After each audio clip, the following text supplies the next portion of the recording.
There's a new update today, and there's actually some really cool stuff in this one. We didn't get any new prefabs or galleries in this one. It seems like recently that's what our updates have been about. But there's actually a couple of really cool things that I think are gonna open up a lot of possibilities for new game modes, new mechanics, and just make life easier for all of us crazy builders out there. Let's talk about all the details. The first thing that is really cool, and probably the biggest news to me, is that now we have 150 channels that we can use. Let me just show you a visual representation of what this means. So this would be 100 channels that we could use before, but now we have 150 channels that we can use. So if you go to my island and check the channel browser, usually you can only use up to 100 channels or anything in your map, but now you can use 150. I rarely get up to 100 channels, but there has been a few times where you're just getting close and you feel like, oh man, I wish I had an extra 10 channels or something. Well, now you've got an extra 50, guys. This is 150 channels right there. I'm gonna use that for my thumbnail.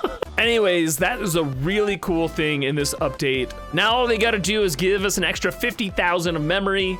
Let's make that 500,000 while we're at it. Okay, the next really cool thing is that they added an interact time option to the button device. So the default is instant, but you can change it to 1 second and go all the way up to 20 seconds. So that means now that you can have your button, so when you push interact on it, you can see the little like animation that it's going and going. Right now, this is a 20-second interact button. But for me, that opens up a lot of options for adventure maps and just other things that are like time sensitive. If you have to like defuse a bomb and it takes you 10 seconds or something, there's a lot of really cool things you can do with that. So I actually really like that addition, and I'm actually not sure why we haven't had that yet. Okay, now they've also made updates to 3 other devices, and this is where I'm talking about there's whole new game modes that can be made with these changes. So first, they've added an option in the conditional button device where it can be activated when receiving from a channel. So basically what this means is that you can use any device now to check conditions. Before you had to have like place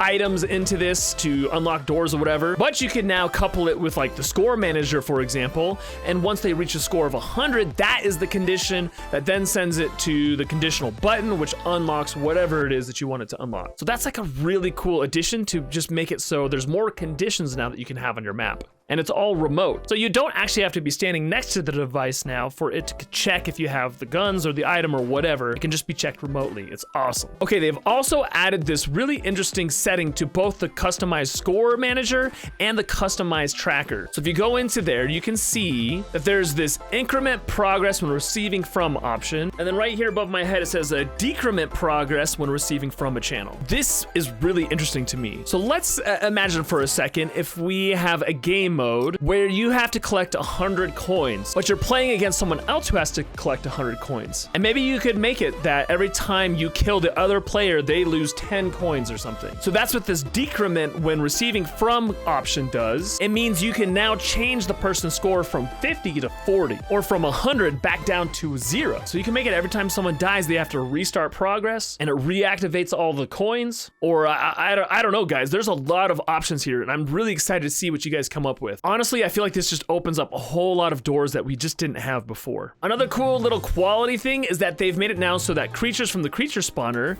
can actually open doors as opposed to just running through them or breaking down the walls. Let me just show you. Okay, so there, he just opened the door. Oh my gosh, it's so scary. Like he can just keep opening it and stuff. I mean, it's kind of crazy. You can still make it so that it locks the door so they can't open it, but you know, in the meantime, they can open any unlocked doors, which is actually pretty cool. I don't know if it actually like slows them down much. Oh my gosh, there's so many.